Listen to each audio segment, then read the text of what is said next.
आदाब, नमस्कार। आप सभी का स्वागत है न्यूज़ एट 9 में। मैं हूं सैयद अहमद जिलानी और अब खबरें तफसील से। श्रीनगर से आज़मीन हज का पहला काफिला आज रवाना किया जा रहा है। बताया गया कि 630 आज़मीन हज 2 परवाजों में जिद्दा जाएंगे। 10 साल बाद श्रीनगर से सीधे जिद्दा के लिए हज फ्लाइट जा रही है। सफर मुकद्दस पर जा रहे जम्मू कश्मीर के लोग इससे काफी खुश हैं।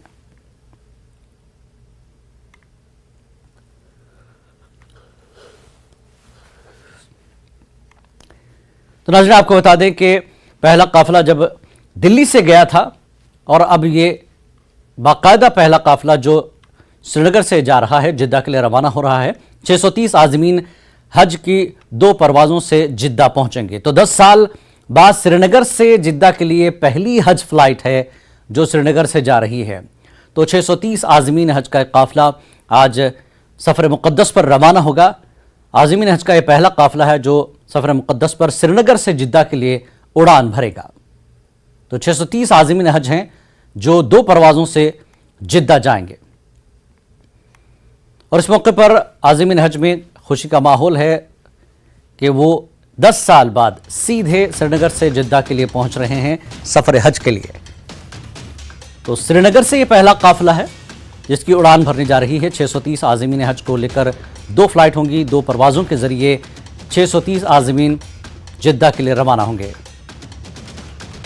तो हज का सीज़न शुरू हो चुका है। मुल्क भर से जहां आज़मीन हज सऊदी अरब के लिए रवाना हो रहे हैं, वहीं पहला काफिला श्रीनगर से पहली बार जो है 10 साल बाद श्रीनगर से जिद्दा के लिए उड़ान भरेंगे। 630 आज़मीन हैं जो 2 परवाज़ों के ज़रिए जिद्दा के लिए रवाना होंगे मुक़द्दस सफ़र हज के लिए।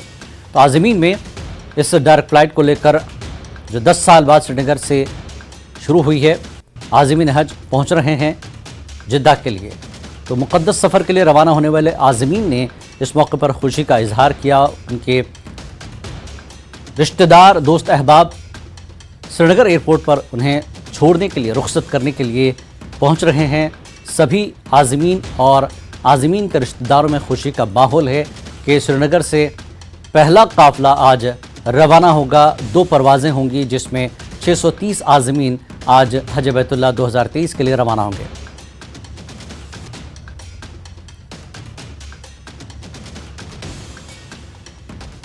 एक बार फिर हम अपने नाज़रीन को बता दें कि श्रीनगर से आज़मीन हज का ये पहला काफिला है जो आज रवाना किया जा रहा है। बताया गया कि 630 आज़मीन हैं जो 2 परवाज़ों में जिद्दा जाएंगे। और आपको बता दें 10 साल बाद श्रीनगर से सीधे जिद्दा के लिए हज फ्लाइट जा रही हैं।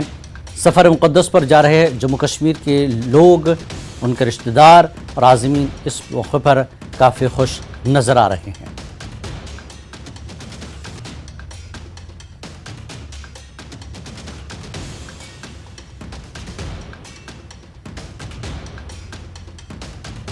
जबकि जम्मू कश्मीर का आज़मीन का एक काफिला दिल्ली से हालिया दिनों में रवाना हुआ है और ये श्रीनगर से बाकायदा पहला काफिला है, पहली फ़्लाइट है श्रीनगर से जो कि 630 आज़मीन हज को 2 परवाज़ों के ज़रिए जिद्दा ले जाएगी।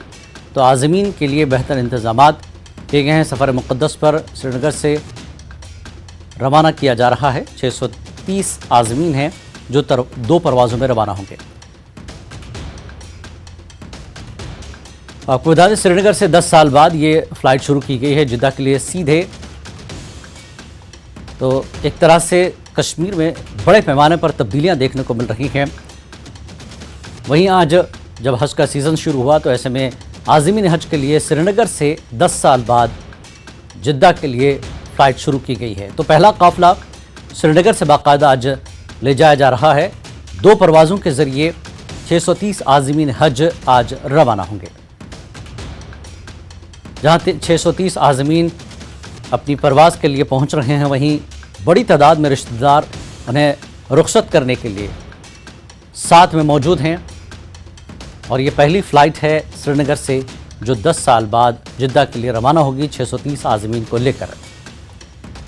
और इस मौके पर आज़मीन हज में खुशी का माहौल है। उनके रिश्तेदार उन्हें श्रीनगर एयरपोर्ट पर रुखसत करने के लिए साथ मौजूद हैं।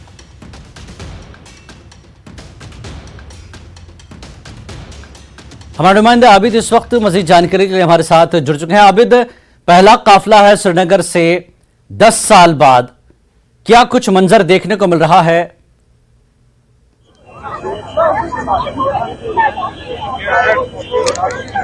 आबिद,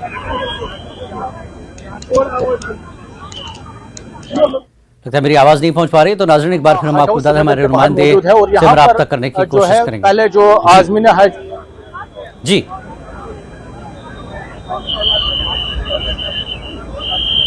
जिलानी, बिल्कुल जो हज हाउस श्रीनगर है वहां पर हम मौजूद है और यहाँ पर जो आज़मीन हज है उनको रिपोर्ट करना है। अभी थोड़ा सा मैं कोशिश करूंगा, जो मेरा साथी है वो आपको पीछे से ये मंजर दिखाए। आप देखिए यहाँ पर जो सिलसिला आज़मीन हज का वो यहाँ पर रिपोर्ट करने आ रहे हैं और यहाँ पर से बताया जा रहा है कि दोपहर के बाद यहाँ से इन्हें एयरपोर्ट के लिए रवाना किया जाएगा। जैसे कि आपने कहा कि 10 साल के बाद ये यहाँ से जो श्रीनगर एयरपोर्ट से आज़मीन हज की जो फ्लाइट है वो जिद्दा रवाना होगी, जिद्दा लैंड करेगी और ये 10 साल के बाद होगा और इसके लिए पूरी तैयारियां की गई है। और मैं आपको फिर से दिखाऊं, ये तस्वीरें हैं जिलानी, जहाँ पर आप देखे हैं किस तरह से जो आज़मीन हज है हज हाउस में रिपोर्ट करना है इन्हें, क्योंकि आज दो परवाजें हैं। जो पहली परवाज है उनके लिए जो आज़मीन हज है उन्हें 9 बजे यहाँ पर रिपोर्ट करना था और जो दूसरी फ्लाइट है उनको 11 बजे हज हाउस श्रीनगर में रिपोर्ट करना था। और यह सिलसिला आप देखिए जारी है, फैमिली आ रही है आज़मीन को ड्रॉप करने, यहाँ पर गले मिल रहे हैं, रुखसती हो रही है। यहाँ पर आप देखिए जिलानी, बिल्कुल ये हज हाउस श्रीनगर के बाहर का मंजर है। हालांकि नेटवर्क यहाँ पर काफी कम है। आबिद, एक चीज जानना चाहेंगे, 2 परवाजें हैं और 630 आज़मीन हैं, तो इनकी फ्लाइट्स की टाइमिंग क्या है? कब रवाना होंगे ये जिद्दा के लिए?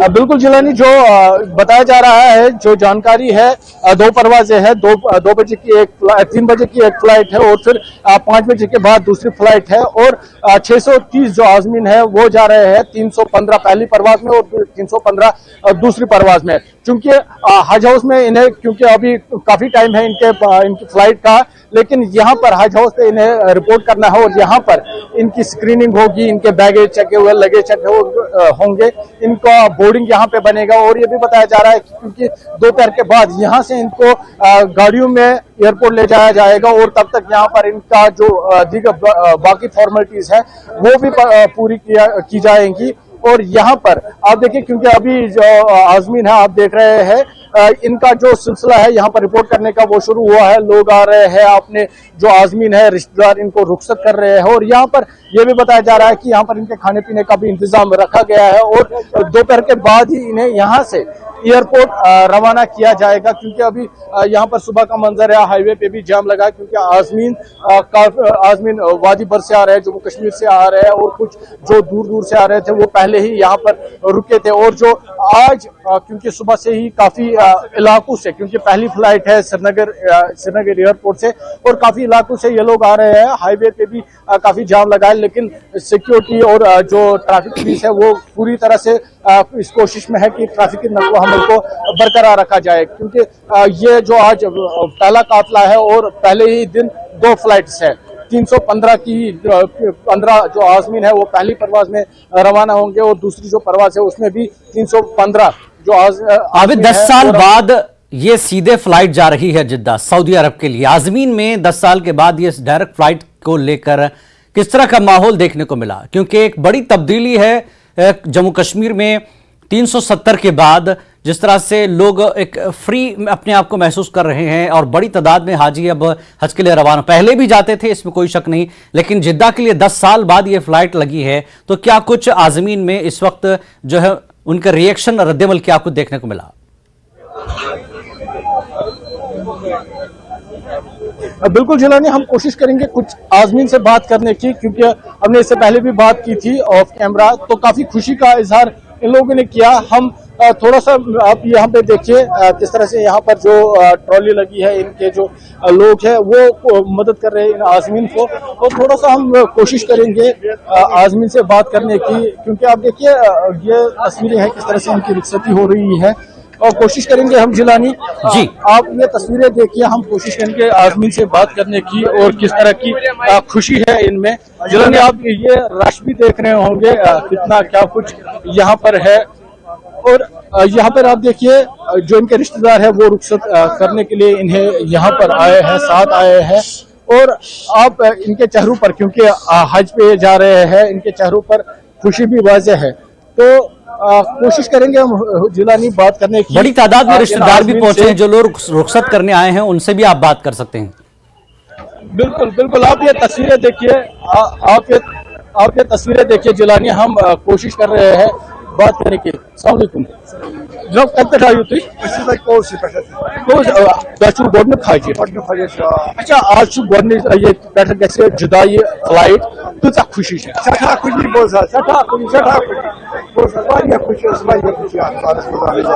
अच्छा, क्या कुछ खास दुआ रोज तुंद ये तुम और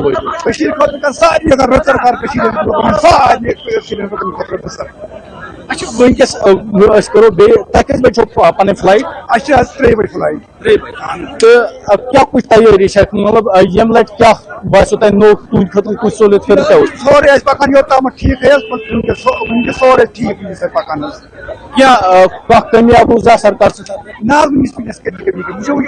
हाल था ऐसे बिल्कुल तो मुबारक जिला आप ये सुन रहे थे ये आजमीन क्योंकि तैयारियों को लेकर काफी खुशी का इजहार कर रहे थे।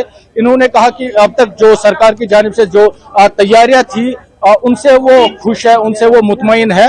और अभी क्योंकि ये पुरुमीद है, क्योंकि जिस तरह से इनको सरकार की जानिब से अब तक इंतजामिया की जानिब से ताउन मिला है, इनको उम्मीद है कि अब भी वैसा ही ताउन होगा। और जैसे आपने देखा कि जैसे आपने कहा या पता है आपको, जुदा के लिए ये फ्लाइट आज रवाना होगी। तो कहीं ना कहीं इनमें भी खुशी है, क्योंकि इनको अब दूसरे मकामात पर, क्योंकि इससे पहले दिल्ली एयरपोर्ट या मुंबई एयरपोर्ट पर इन्हें रुकना पड़ रहा था और इस बीच वक्त भी जाया होता था और इनकी जो एनर्जी है वो भी थकावट के शिकार होते थे। लेकिन इस मरतबा यहाँ से ये डायरेक्ट जिद्दा के लिए रवाना होंगे तो वो खुशी, वो इत्मीनान इनके चेहरों पर दिख रहा है। जी बिल्कुल, पहली फ्लाइट के जरिए आज 630 आज़मीन, जैसा कि आबिद ने बताया, लोगों से बात की, खुशी का माहौल है। 10 साल बाद ये हज की सीधे फ्लाइट है और आज़मीन का पहला काफिला है जो 2 परवाजों के जरिए जिद्दा पहुंचेगा इस मुकद्दस सफर के लिए। आबिद, बहुत बहुत शुक्रिया इस पूरी जानकारी के लिए। और नाज़रीन, यहां रुकेंगे एक छोटे से ब्रेक के लिए, ब्रेक के बाद फिर लौटते हैं।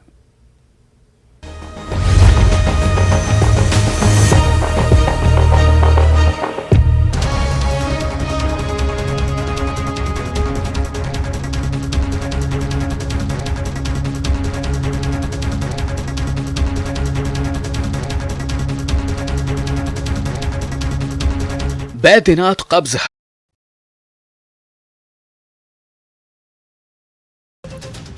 जगत गुरु शंकराचार्य ने इस वर्ष अमरनाथ यात्रा की अवधि बढ़ाने पर प्रसन्नता व्यक्त की है। साथ ही श्रद्धालुओं की सुरक्षा के पुख्ता इंतजाम के लिए उच्च उपाय करने पर जोर दिया।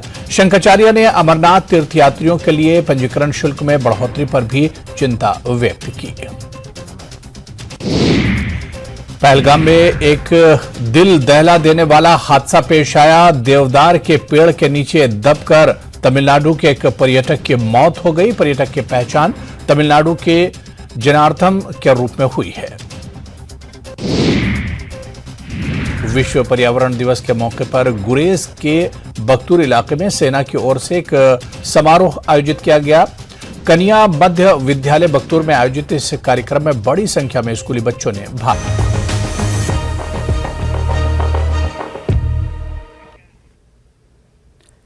न्यूज एक्ट 9 में आपका एक बार फिर इस्तकबाल है। मुगल रोड पर गाड़ियों की आमदरफ्त का सिलसिला जारी है और ताहम रतचम के मकाम पर पहाड़ों से पत्थरों के गिरने का सिलसिला भी जारी है। कश्मीर से जिला पुंछ में लार शरीफ ज़ियारत के उर्स में शिरकत के लिए जाने वाले अकीदतमंदों की गाड़ियां रतचम इलाके में कई घंटों तक रुकी रहीं।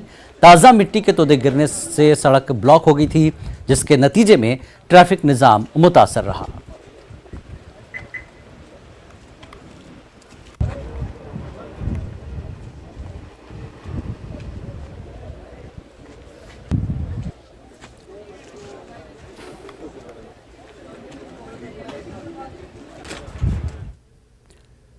राजौरी में जीएमसी इंतजामिया ने जीएमसी के नए कॉम्प्लेक्स को दरपेश लैंडस्लाइडिंग के खतरे को देखते हुए बड़ा फैसला लिया है।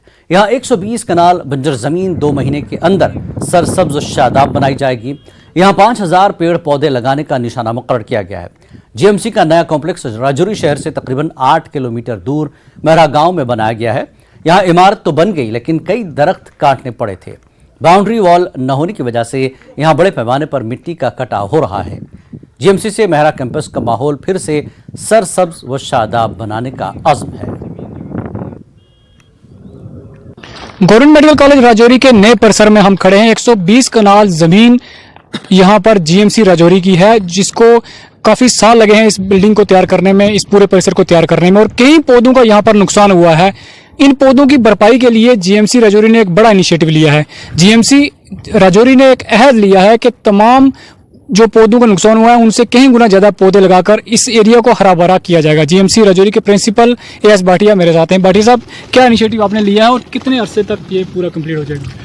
ये इनिशिएटिव जो हमारा मेडिकल कॉलेज यहाँ पे, इसमें हॉस्टल भी है, हमारा मेडिकल कॉलेज भी है, तो ये पहाड़ी देखने में बिल्कुल आपको बैरन लग रही है, बिल्कुल बैरन लैंड लग रही है, जबकि इसके आगे पीछे की पहाड़ियां देखें वो सारी ग्रीन है।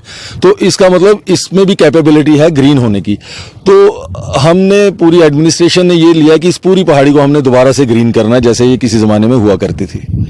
तो जो शुरुआत आपने की है, इसमें आपने कितने पौधे लगाने का किया और कितना समय आपने तय किया? देखिए, ये मैं डिस्ट्रिक्ट सोशल फॉरेस्ट डिपार्टमेंट वाले एक्सपर्ट के साथ कंसल्ट किया था। तो इस पूरे एरिया को कवर करने के लिए अप्रॉक्सीमेट हमें 5000 पौधे लगाने हैं। तो अभी तक हम 300 के करीब लगा चुके हैं और हमारा टारगेट है कि बाय अगस्त एंडिंग तक हम अपना 5000 का टारगेट पूरा कर लेंगे। स्टूडेंट बिल्कुल एक्टिव पार्टिसिपेशन ले रहे हैं। जो पौधे हम हॉस्टल के आगे पीछे लगा रहे हैं वो पौधे स्टूडेंट्स को अलॉट किए जा रहे हैं, जिन पे उनका रोल नंबर लिखा होगा, नाम। वो भी ये रिस्पॉन्सिबिलिटी लेगा कि 3, 4 या 5 जितने भी पेड़ जो हमें अलॉट किए जाएंगे प्रिंसिपल सर की अध्यक्षता में, तो हम भी कोशिश करेंगे कि उन पेड़ों की देखरेख जब तक हम यहाँ पर हैं तो उसकी देखरेख करते रहें, ताकि ये जो पहाड़ी आपको दिख रही है इसको हम ग्रीन लश पहाड़ी में कन्वर्ट करने में कामयाब हो सकें। तो जीएमसी राजौरी के इस इनिशिएटिव की जगह जगह पर तारीफ हो रही है। मैं आपको वो बताना चाहूंगा कि ये आप देख सकते हैं कि किस तरह ये जमीन जो है वो बंजर हो चुकी है एक तरह से, और अब फिर से ये हरी भरी इसको किया जा रहा है। ये पौधे लगाए जा रहे हैं और इस पूरे परिसर में पौधे जो हैं वो 5000 पौधे लगाने का अहद जो है वो जीएमसी राजौरी ने लिया है। न्यूज़ 18 के लिए राजौरी से मैं शक्ति शर्मा। साफ पानी फराहम करने का दावा करने वाले महकमा जल शक्ति की खस्ताहाल पाइपलाइनों की मरम्मत न होने की वजह से लोग आलूदा पानी पर मजबूर हैं।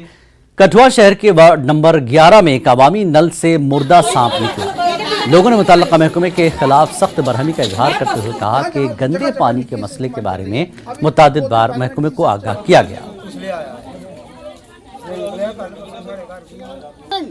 परेशानी सानू ये है भी असीं सारे लोकें दे गले कुसै दे खराब, कुसै दे पेट दर्द होआ दी, कुसै गी उल्टियां होआ दियां, पर ओह् ते सानू असें लोकें सही नहीं कीता भी गंदा पानी पीने कन्नै होआ। जिसलै दिक्खेआ भी सप्प पानी भरन लगे थे, चाणक सप्प बिच खरे कदूं दा गले मरे दा आया वो सप्प। लगभग शाम को हम 4:30-5 बजे के करीब जैसे ही पानी आया तो यहाँ से देखा कि जो पब्लिक पॉइंट था बाहर, वहाँ मरा हुआ सांप निकला। और कितनी बड़ी नालायकी है इस डिपार्टमेंट की कि 9,000-9,500 किलोमीटर कठुआ जिला के अंदर जिन्हें पाइपें हैं और रिप्लेस होने के लिए आई हुई हैं। पिछले 6 महीने से यहाँ पे डैम्प लगी हुई हैं पाइपें, और ये पाइप लोगों की चेंज नहीं कर रहे। 50-50 सालों से पाइपें सड़ी हुई हैं यहाँ पे। अगर पाइपें सड़ी हैं तो उसको रिप्लेस करो। यहाँ से पानी बड़ा पीएचई का आ रहा था पानी, पर उसमें से सांप निकला मरा हुआ। 1-2 दिन पहले भी वो आते थे, कभी मुर्गे के आते थे पीस, कभी कुछ किसी चीज के आते थे, तो बिल्कुल सांप निकला पूरा मरा हुआ। पर हम क्या करें, 4 दिन पहले मैंने इनको बताया था जाके वहाँ पे, पर इस सभी लोगों ने इग्नोर कर दिया। कुछ नहीं करते पीएचई वाले सर, आते हैं वहाँ पे बैठ के बाहर चले जाते हैं, कोई काम नहीं कर रहा सही तरीके से। आप जिला बडगाम के मागाम के ड्रग कंट्रोल अफसर पीरजादा तसद्दुक हुसैन ने देर रात गए तहसील मागाम के बनगाम और मुल्हिका इलाकों में चलाए जा रहे मेडिकल दुकानों का अचानक मुआयना किया। इस दौरान कानून की खिलाफ वर्जी की पादाश में 7 दुकानों को सील किया गया, जिनमें 5 गैर लाइसेंस शुदा दुकानें शामिल हैं। इसके अलावा रोशनाबाद कान्हामा में शाह मेडिक्ट की दुकान और गुलमर्ग रोड मागाम पर कायम अर्जान फार्मेसी को मुख्तलिफ खिलाफ वर्जियों के पादाश में बंद कर दिया गया। यह मायना असिस्टेंट ड्रग कंट्रोलर बडगाम नज़ीर अहमद डार की ज़ेर निगरानी और डिप्टी ड्रग कंट्रोलर कश्मीर निघत जमीन की निगरानी में किया गया। मागाम के ड्रग कंट्रोल अफसर पीरजादा तसद्दुक हुसैन ने बताया कि उनकी कोशिश रहती है कि ऐसे लोगों के खिलाफ कार्रवाई की जाए जो कानून की खिलाफ वर्जी करके अपनी दुकानें चलाते हैं। सब डिवीजन टंगमर के कारहवा में महकमे एग्रीकल्चर की जानिब से चलाए जा रहे हाई टेक पॉलीग्रीन हाउसेस में उगाई जा रही मुख्तलिफ सब्जियों के पौधे किसानों और काश्तकारों के लिए फायदेमंद साबित हो रहे हैं। मुख्तलिफ इलाकों के किसान इस हाईटेक पॉलीग्रीन हाउसेस से कम कीमत में मुख्तलिफ पौधे हासिल करके उनकी अपनी खेतियों में काश्त करके कई गुना ज्यादा पैदावार हासिल करते हैं और इससे रोजगार के वसाइल भी बढ़ रहे हैं। महकमे की तरफ इस तरह की सहूलत मिलने पर किसान काफी खुश हैं। हमारी जो सालाना जो सीडलिंग्स की पैदावार होती है वो कम से कम 3 लाख से 4 लाख सीडलिंग्स होती है। लास्ट ईयर भी हमने कम से कम 3-3.5 लाख से लेके 4 लाख तक सीडलिंग्स यहाँ पे बेची। तो इससे ये हुआ कि जो लोकल ज़मींदार थे यहाँ पे जो भी यहाँ पे पास के गांव थे, इवन दूर दूर के गांव वाले भी थे जिनको यहाँ पे सीडलिंग की किल्लत थी या जिनको दूर जाना पड़ता था, उनको लाल मंडी जाना पड़ता था या कहीं पे बारामूला जाना पड़ता था, तो उनका दिन भी खराब हो जाता था और किराया भी बहुत लगता था।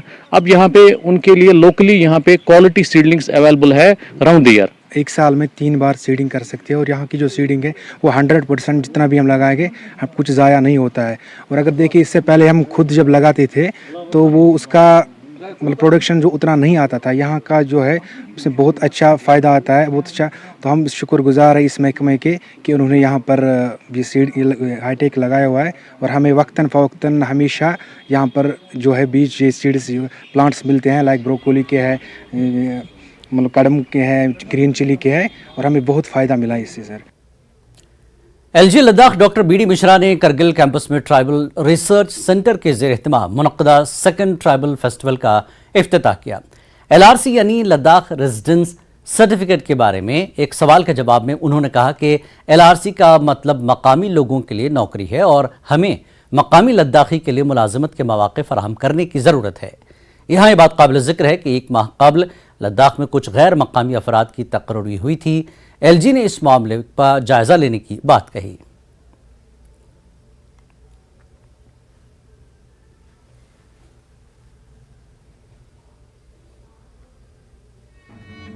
या जो हम वैकेंसी जनरेट करें और उसमें एक्सेप्शन ही हो कि हम बाहर से लें, लेकिन जो हम जो 3 एम्प्लॉइज हैं, जो बाकी एम्प्लॉइज हैं, हमारे यूथ को देना चाहिए ना ओकेजन।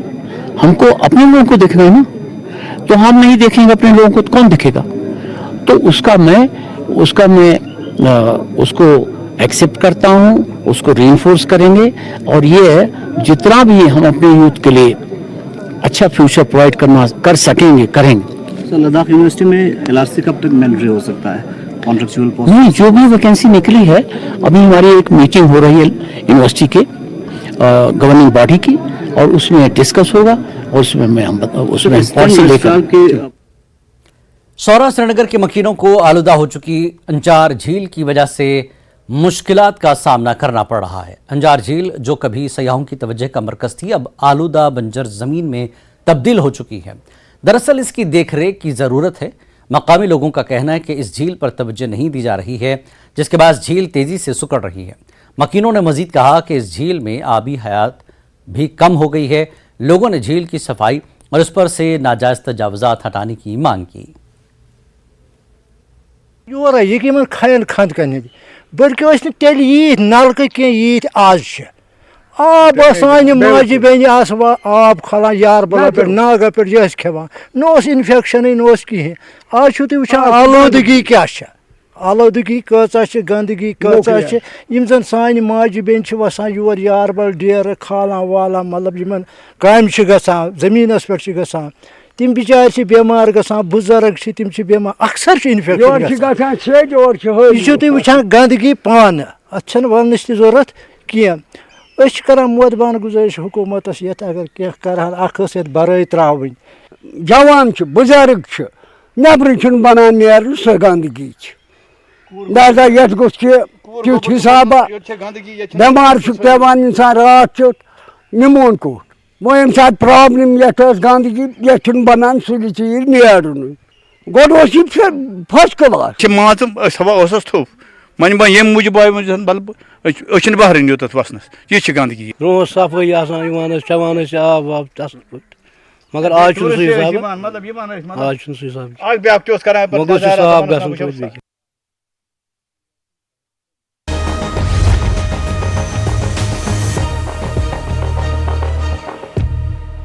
Headlines present